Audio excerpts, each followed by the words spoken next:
Available now on PS5, Marvel's Spider-Man 2 is already a smash hit, selling 2.5 million copies in just 24 hours. It's the fastest-selling first-party PlayStation title and earned multiple accolades, with some considering a Game of the Year contender. Regardless of which side you fall on, there's no denying that Insomniac Games' sequel has a lot going for it, from incredible combat to a strong story with some unforgettable moments. However, perhaps the best part of the entire experience is Venom. The symbiote has been teased and revealed in multiple ways dating back to Marvel's Spider-Man in 2018. It's finally here and offers some of the best moments in the sequel and the possibility of a spin-off starring the villain. Spoilers for a good chunk of the story follow, so beware.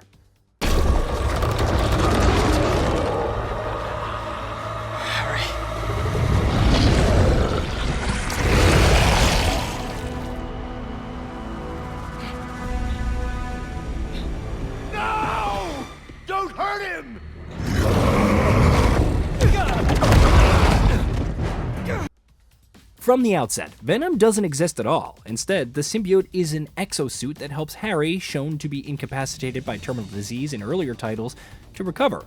After learning Peter's identity as Spider-Man, he begins helping him out in a not-so-subtle reference to Agent Venom. It's not long before the symbiote transfers the exosuit to Peter to save him from a mortal wound.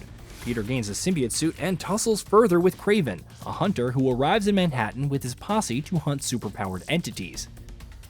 Eventually, he learns that the symbiote is an alien life form which is alive. After Peter nearly kills Kraven, Miles is forced to fight him and ultimately push him to remove the symbiote.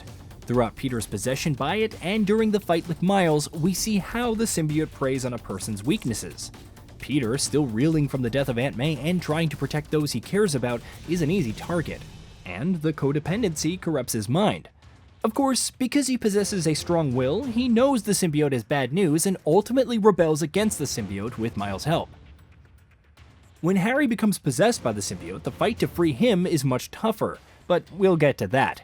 Playing as Peter with the symbiote showcased how it could reinforce his capabilities, creating a fighting style that maintained the tenets of Spider-Man, but with much more brutality and force. Perhaps Peter's desire to not kill ultimately resulted in his version of the symbiote not going all out in terms of power. That's not the case with Harry. Being away from the symbiote caused his disease to return, weakening his body and mind. Disdain towards Norman Osborn, sadness over his mother's death, and the slow pursuit for a cure made it that much easier for the symbiote to fully take control of Harry, especially with how he refers to him and the symbiote as we and us, while Peter called it the suit. Of course, it also absorbed knowledge of Spider-Man's strengths and techniques, thus becoming that much more powerful when Venom emerges. Lacking Peter's empathy and completely desperate, Harry unleashed the full power of the symbiote, which players get to control firsthand. Long story short, it's awesome. You don't just rampage through the halls of Oscorp, but also unleash devastation on all of the security guards attempting to stop you. It almost feels like the Incredible Hulk Ultimate Destruction from Radical Entertainment. There's nowhere else you can go, Harry! I can save you! Got no way out!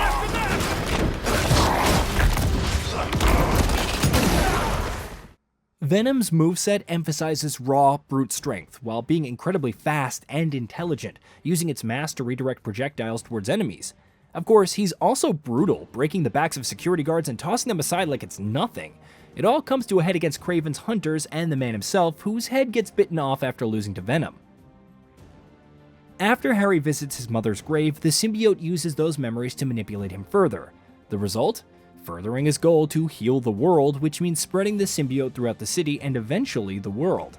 The tendrils of the parasite spread quickly, turning regular people into symbiote hosts, with Venom personally transforming Mary Jane into Scream. Fortunately, Peter saves her, and due to some of the symbiote remaining in his blood, manages to create the anti-Venom suit to fight back. Venom's influence spreads further thanks to obtaining the meteorite that first introduced the symbiote to the world. Eventually, a showdown ensues as Peter and Miles battle Venom while Mary Jane helps to destroy the meteorite with a particle accelerator. Throughout the battle, Venom transforms further, gaining wings. Otherwise, it uses Harry's memories and emotions against Peter during battle, not unlike how the latter tried the same against Miles to gain the upper hand. While Peter and Miles deliver some heavy blows, Harry fights back against the symbiote long enough to create an opening for it to be destroyed. Following the meteorite's destruction, the infestation through the city ceases and people return to normal. The last of the symbiote is seemingly burning away from Harry, who is subsequently revived by Miles before going into a coma. In the aftermath, Peter takes a break from being Spider-Man, expressing regret over his actions while possessed by the symbiote, and Miles protects the city. Insomniac Games has commented on a potential spin-off featuring Venom, with senior narrative director Jean Paquette saying the team will wait and see how the fans react. We're gonna listen to the fans, and we're gonna ask ourselves, okay, what do the fans really want? We'll kind of talk about stuff after we've all had time to sleep and take vacations.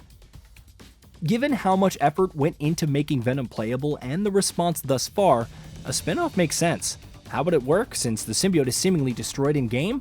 Well, there are several possible stories, from it surviving in Harry's body much like it did with Peter after it was seemingly gone, or a trace amount getting past the meteorite's destruction and possessing, say, Eddie Brock? If a spin-off does happen, it's not entirely likely that we'll have the same rampaging through buildings and sheer destruction that Venom displayed in Marvel Spider-Man 2. While the combat could transfer over, the current gameplay loop of the Spider-Man series favors mobility and web-slinging. Insomniac could work around that by designing scenarios exclusive for Venom, which would mark a much bigger departure from the sequel than Miles Morales was from the first game. Again, time will tell. Still, if the developer goes all in on showcasing Venom's sheer power, it could tie into the upcoming Wolverine title. Venom and Wolverine have had their run-ins in the past, and what better match for the symbiote's brutality than one of the most vicious anti-heroes in the Marvel Universe? It's a win-win for everyone, and with how Cletus Cassidy appears in Marvel Spider-Man 2, he could also appear as a potential villain.